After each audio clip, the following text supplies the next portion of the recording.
الحمدللہ رب العالمین والعاقبۃ للمتقین والصلاة والسلام علی خیر خلقہ محمد وآلہ وصحبہ اجمعین۔ محترم اور معزز سامعین، میں نے آپ کو بتا دیا کہ جھوٹ کا گواہی دینا یہ بہت گناہ ہے، بہت بڑا گناہ ہے۔ یہ میں نے جو اختصار کے ساتھ بتا دیا، ورنہ مجھے اس بارے میں بہت حدیث معلوم ہے۔ مسند امام اعظم رحمۃ اللہ علیہ کہتے ہیں، وہ فرماتے ہیں، مسند امام اعظم میں جو ہے وہ فرماتے ہیں کہ جھوٹا جو ہے قسم وہ جو ہے تباہ کر دیتا ہے۔ کیا مطلب؟ یعنی جو شخص جو ہے جھوٹا قسم اٹھاتا ہے، اللہ جل شانہ اس کے خاندان کو تباہ کر دیتا ہے۔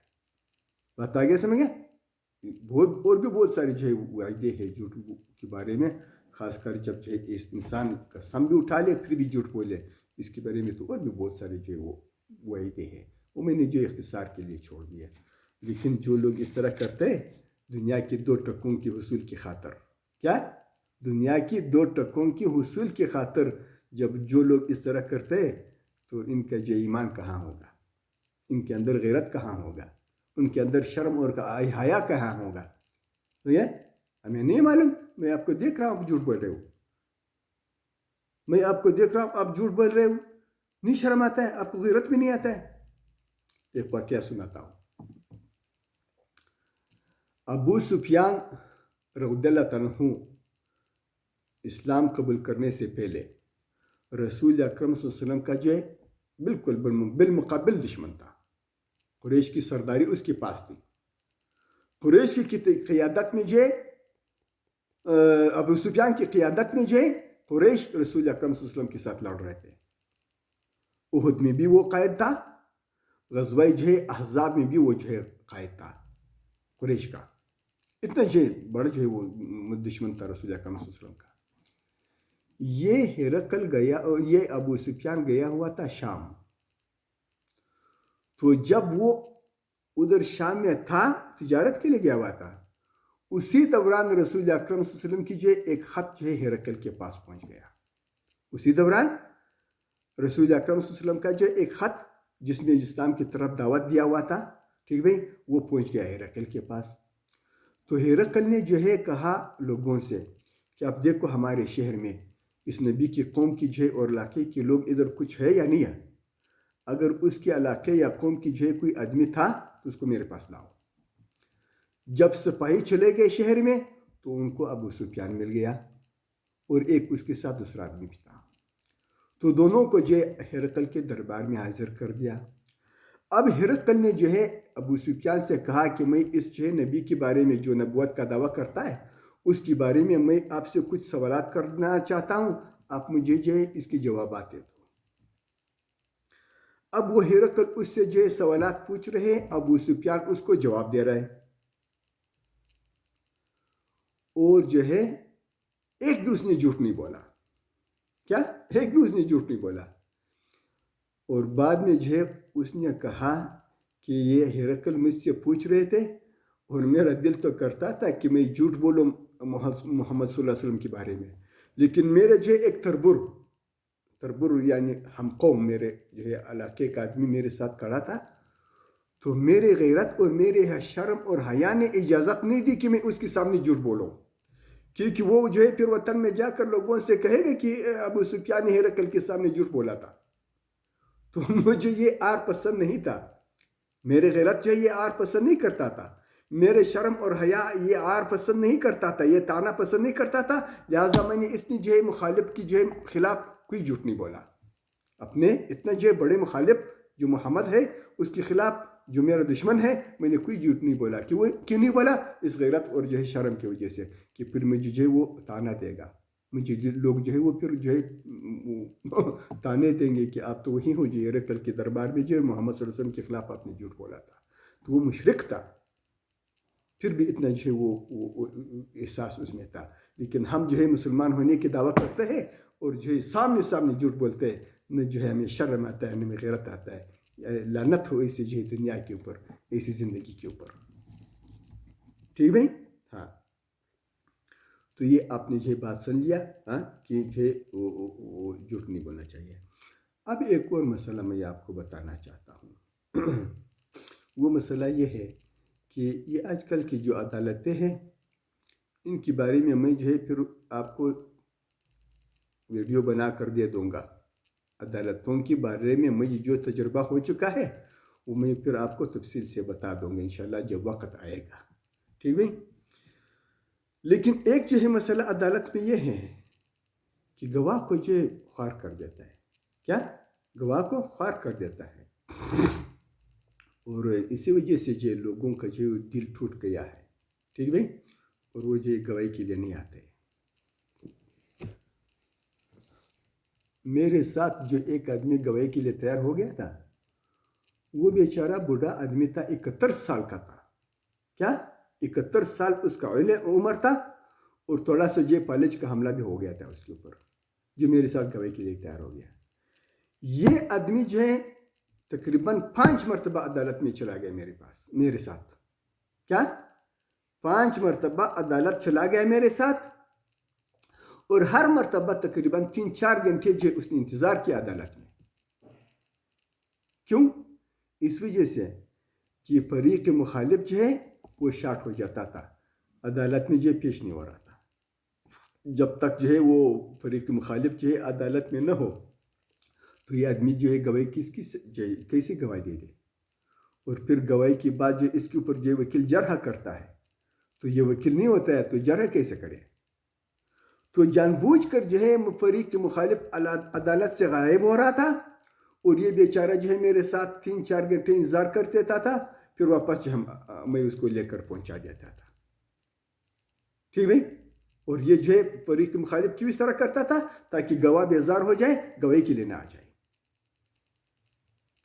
اب ایسی موقع پہ چاہیے کہ عدالت نوٹس لے لے. فریق مخالف تو ضرور چاہتا ہے یہی. وہ تو اللہ کا جو ہے قسم اٹھا کر جو ہے جھوٹ بولنا شروع کر دیتا ہے بھائی, تو وہ گواہ کو جو ہے کیوں بیزار نہیں کرے گا. تو عدالت کو چاہیے کہ وہ جو ہے ایسے بندوبست کرے کہ گواہ جو ہے وہ بیزار نہ ہو جائے, گواہ جو ہے وہ ذلیل نہ ہو جائے, گواہ جو ہے وہ خوار نہ ہو جائے. بتا گئے. لیکن اس طرح نہیں کرتے. اور تعجب تو ایک اور بات پہ ہے بھائی, اگر مجھ سے ہو سکا تو میں وہ ویڈیو آپ کو دے دوں گا. ایک دوسرا آدمی تھا بیچارہ انتہائی بیمار, وہ پاؤں پہ سے نہیں چل سکتا تھا. اس کا میں نے یہ چھوٹا ویڈیو بنا دیا ہے. شارع اقبال میں کنداری بازار میں مجھے مل گیا تو پھر میں نے اسے باقاعدہ ویڈیو بنا دیا. میں نے کہا آپ چلتے رہو, میں آپ کی ویڈیو بنا لوں گا تاکہ میں جو ہے پھر اپنے جو پیج پہ یہ جو ہے ویڈیو دے دوں کہ ایسے جو ہے لوگوں کو جو جب گواہی دے رہا تھا اس کو کیسے ذلیل کر دیا. وہ بیچارہ جو اتنا بیمار, صحیح بول نہیں سکتا تھا, صحیح چل نہیں سکتا تھا اور کہہ رہا تھا بار بار خدا کے لیے, اللہ کے رضا کے لیے میرا جان چھڑا دو, مجھے جو ہے آپ لوگوں نے کیوں خوار کر دیا, کیوں ذلیل کر دیا, بار بار مجھے بلا رہے ہو. اور عدالت کا کمرہ بھی اوپر تھا, اب وہ بیچارہ جی چڑھ بھی نہیں سکتا ہے, بار بار کہہ رہا ہے کہ مجھ سے جلدی گواہی لے لو تاکہ میری جان چھوٹ جائے. لیکن وہ تقریباً جو 3-4 مرتبہ وہ بیچارہ آ گیا گواہی کے لیے. وہ کیونکہ فریق مخالف جو ہے شاٹ ہو رہا تھا, اب جو ہے گواہی کیسے دے دے. عدالت بھی اس کو کچھ نہیں کہتا ہے. ٹھیک ہے. تو یہ صورتحال جو ہے اس کی وجہ سے جو لوگ گواہی سے جو ہے اپنے آپ کو جو بچاتے ہیں. ٹھیک ہے. اس وجہ سے جو گواہ پیش کرنے میں جو ہے مدعی کو اور جو ہے بہت جو دقت جو کا سامنا کرنا پڑتا ہے. ٹھیک ہے. لیکن یہ جو ہے سن لیجئے, عدالت کو چاہیے کہ اس کا انتظام کرے. مجھے پھر احساس ہو گیا, میں نے پھر کیا کیا, معارف القرآن جو قرآن کی تفسیر ہے اس میں جو گواہ کو تکلیف دینے سے بچانے کے لیے جو آیات ہے اس آیات کو اور اس کی تشریح کو میں نے پٹ اسٹیٹ کر کے جج صاحب کے سامنے رکھ دیا.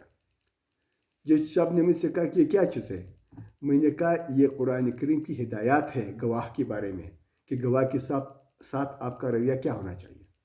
جج نے جو ہے وہ واپس کر دیا, مجھے دے دیا کہ جاؤ ادھر جو ہے قرآن کو سنت نہیں, ادھر قانون ہے. بروز محشر میں اس کے جو ہے گواہی دے دوں گا. اس جج نے کیا کہا کہ جاؤ واپس لے جاؤ, یہاں پہ جو قرآن اور سنت نہیں, یہاں پہ قانون ہے. اور وہ جو ہے اس نے جو ہے واپس کر دیا. اور اس جو ہے جج کو میرے سے اتنا نفرت ہو گیا اس حرکت کے اوپر کہ اس نے میرے خلاف جو ہے اتنا ظالمانہ فیصلہ دے دیا کہ اس کا جو ہے کوئی حد ہی نہیں ہے. لیکن چونکہ میں سچ پہ تھا اور میں نے ایک جھوٹ بھی نہیں بولا ہے. اللہ گواہ ہے کہ میں نے ایک جھوٹ بھی نہیں بولا ہے. اللہ نے جو مجھے سرخرو کر دیا, ٹھیک ہے, اللہ نے مجھے ایسے سرخرو کر دیا, ٹھیک بھائی, کہ وہ جج بھی اگر اس کو پتہ چل جائے تو وہ شرمندہ ہو جائے گا کہ میں نے اس کے ساتھ کیا کرنا چاہا تھا. وہ مدعی لاکھ برا چاہے وہی ہوتا ہے جو اللہ کو منظور ہوتا ہے, ٹھیک بھائی, وہی ہوا. تو بہرحال یہ جو گواہ ہے, نظام بگڑا ہوا ہے تو اب کیا کرے آدمی. لہٰذا آپ خوار ہو جاؤ گے, آپ 3 4 5 مرتبہ عدالت آ جاؤ گے گواہی دینے کے لیے, ٹھیک بھائی. آپ کے اوپر جو ہے الٹے سیدھے جو ہے سوالات بھی ہو جائیں گے, جن میں کوئی جو ہے سوالات پہ جو ہے کوئی حقیقت نہیں ہوتا ہے, وہ آپ سے کرتے ہیں آپ کو الجھانے کے لیے. میرے سامنے خود وکیل نے کہا کہ ہم گواہ کو الجھائیں گے, ٹھیک بھائی. جب گواہ الجھ جاتا ہے تو جو ہے ہم جو ملزم کو جو ہے وہ بری کر دیں گے, ٹھیک بھائی. لیکن آپ کو اللہ جل شانہ اس کا اجر دے گا. آگے بات سمجھیں. رسول اکرم صلی اللہ علیہ وسلم نے فرمایا ہے کہ جو شخص جو ہے میری امت کے فساد کے زمانے میں میرا ایک سنت زندہ کر دیتا ہے اس کو 100 شہیدوں کا ثواب مل جاتا ہے. لہٰذا یہ جو ہے فتنے کا زمانہ ہے, ٹھیک بھائی, فساد کا زمانہ ہے. رسول اکرم صلی اللہ علیہ وسلم نے فرمایا ہے کہ میرے جو ہے امت کی فساد کے زمانے میں جو شخص ایک سنت کو زندہ کر دیتا ہے اس کو جو 100 شہیدوں کا ثواب مل جاتا ہے. لہٰذا آپ اے گواہ, آپ سنت زندہ نہیں کر رہے ہو, آپ فرض زندہ کر رہے ہو. اس جو ہے فرض کی زندہ کرنے کے لیے آپ جو ہے عدالت میں چکرے لگا دو, کوئی پرواہ نہیں ہے. اللہ آپ کو اس کا جو بہت بڑا اجر دے دے گا. آگے بات سمجھیں. انشاءاللہ بہت جو آپ کو جو اجر اور ثواب مل جائے گا, ٹھیک بھائی. اور اب جو ہے ایک اور بات وہ یہ ہے کہ گواہ جب آدمی جو ہے بناتا ہے, ٹھیک بھائی, تو اس کو چاہیے کہ وہ نیک اور صالح آدمی کو گواہ بنا لے, ٹھیک بھائی. کیونکہ قرآن کریم نے یہ 2 جگہ جو ہے فرمایا ہے, ٹھیک بھائی. وہ جو ہے سورہ بقرہ آیات نمبر 82 میں اللہ جل شانہ کیا فرماتا ہے, فَإِن لَمْ يَكُونَا رَجُلَيْنِ فَرَجُلٌ وَامْرَأَتَانِ مِمَّنْ تَرَوْضَوْنَ. اگر آپ کو 2 مرد گواہ نہیں ملے تو ایک مرد اور 2 عورت جو ہے گواہ بنا لو, لیکن کون؟ ممن ترضون, جن کی جو امانت اور دیانت, اخلاق اور کردار سے تم مطمئن ہو, اس کو گواہ بنا لو, ٹھیک بھائی. لڑو پنجو اور جو ہے وہ بد کردار لوگوں کو گواہ نہیں بناؤ. یہ سورہ بقرہ آیات نمبر 282 میں اللہ نے فرمایا ہے. اور پھر جو ہے سورہ طلاق آیات نمبر 2 میں اللہ جل شانہ نے فرمایا ہے وَأَشْهِدُوا ذَوَيْ عَدْلٍ مِّنْكُمْ. تم 2 گواہ بنا دو, ٹھیک بھائی, لیکن جو صاحب عدل ہو اور تم میں سے ہو, یعنی ایمان والا ہو, ٹھیک بھائی, صاحب عدل ہو. صاحب عدل وہی ہوتا ہے جس کا جو کوئی کردار ہوتا ہے, جو جھوٹ سے جو ہے وہ اجتناب کرتا ہو, ٹھیک بھائی, جو شریف انسان ہو. تو یہ جو ہے میں نے آپ کو جو ہے وہ چند باتیں بتا دی. میرا دل چاہتا تھا کہ میں کچھ جو ہے باتیں وکلا کے بارے میں بھی جو ہے بتا دوں, لیکن جو بات لمبا ہو جائے گا. لیکن آخر میں یہ بتاتا ہوں کہ رسول اکرم صلی اللہ علیہ وسلم کا فرمان ہے کہ بروز محشر بدترین مقام اس انسان کا ہوگا اللہ کے نظر میں جو اپنے آخرت کو دوسروں کی دنیا کو آباد کرنے کے لیے خراب کر دے. پھر سنو یہ حدیث کا ترجمہ. آخرت میں اللہ کے نظر میں بدترین حیثیت, بدترین مقام اس آدمی کا ہے جو اپنے آخرت کو خراب کر دے. کس لیے؟ دوسرے کی دنیا کو آباد کرنے کے لیے. یہ حدیث وکلا کے لیے ہے. وکلا جو ہے وہ جو ہے کیا کرتے, وہ جھوٹ بولتے ہیں اپنے جو ہے کلائنٹ کی جو ہے برحق ثابت کرنے کے لیے, اپنے کلائنٹ کو جو ہے فائدہ پہنچانے کے لیے جھوٹ بولتا ہے, بہت جھوٹ بولتا ہے. لیکن بیچارے کو نہیں پتا کہ میں جھوٹ بول کر اپنے آخرت کو خراب کر دیتا ہوں, لیکن اس جھوٹ کے نتیجے میں اگر فائدہ پہنچتا ہے تو کس کو پہنچتا ہے بھائی؟